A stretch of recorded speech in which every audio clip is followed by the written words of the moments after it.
Hi friends, നമുക്കിന്നേ പെട്ടെന്നൊരു cauliflower കറി ഉണ്ടാക്കിയാലോ. നല്ല സിമ്പിളായിട്ട് ഉണ്ടാക്കാൻ പറ്റിയ ഒരു കറിയാണ് കേട്ടോ ഇത്. അപ്പോൾ നമുക്ക് നോക്കാം എങ്ങനെ ഈ കറി ഉണ്ടാക്കണതെന്ന്. അപ്പോൾ അതിനായിട്ട് ഞാനിവിടെ ഒരു കോളിഫ്ലവർ എടുത്തിട്ടുണ്ട്. ഇനി ഇത് ചെറിയ കഷ്ണങ്ങളായിട്ട് അരിഞ്ഞെടുക്കാം. അപ്പോൾ കോളിഫ്ലവറൊക്കെ അരിഞ്ഞെടുക്കണതിന് മുന്നേ കുറച്ച് മഞ്ഞൾപ്പൊടി ഇട്ട് വെള്ളം തിളപ്പിക്കാൻ വെക്കാം.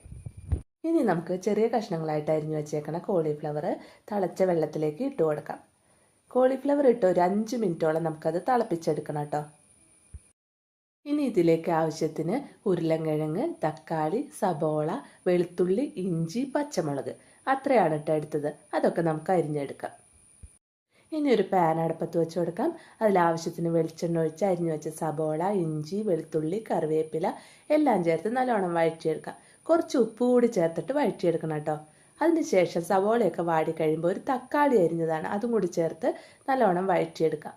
തക്കാളിയൊക്കെ ഒന്ന് നല്ലോണം ഉടഞ്ഞു വരുമ്പോൾ മഞ്ഞൾപ്പൊടി, മല്ലിപ്പൊടി, മുളക് പൊടി, പിന്നെ കുറച്ച് മീറ്റ് മസാല, അത്രയും പൊടികളാണ് കേട്ടോ ചേർത്തത്.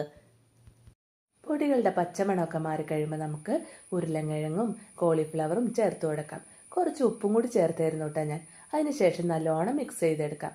മസാലയൊക്കെ ഉരുളൻകിഴങ്ങിലും കോളിഫ്ലവറിനും പിടിക്കാൻ പാകത്തിന് നല്ലോണം മിക്സ് ചെയ്ത് കൊടുക്കാം.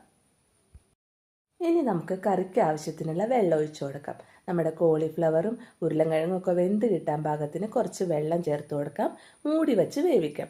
അങ്ങനെ നമ്മുടെ കറിയൊക്കെ നല്ലോണം തിളച്ച് ഉരുളൻകിഴങ്ങും കോളിഫ്ലവറും ഒക്കെ നല്ലോണം വെന്ത് കിട്ടിയിട്ടുണ്ട് കേട്ടോ. അപ്പോൾ നമ്മുടെ സിമ്പിളായിട്ടുള്ള കോളിഫ്ലവർ കറി ഇവിടെ റെഡി ആയിട്ടുണ്ട്. അപ്പോൾ എൻ്റെ വീഡിയോ ഒക്കെ കണ്ട് നിങ്ങൾക്ക് ഇഷ്ടപ്പെടുകയാണെങ്കിൽ ലൈക്ക് ചെയ്യണം, ഷെയർ ചെയ്യണം, സബ്സ്ക്രൈബ് ചെയ്യണം. പിന്നെ നിങ്ങളുടെ അഭിപ്രായങ്ങളൊക്കെ കമൻറ്റിലൂടെ അറിയിക്കണേ.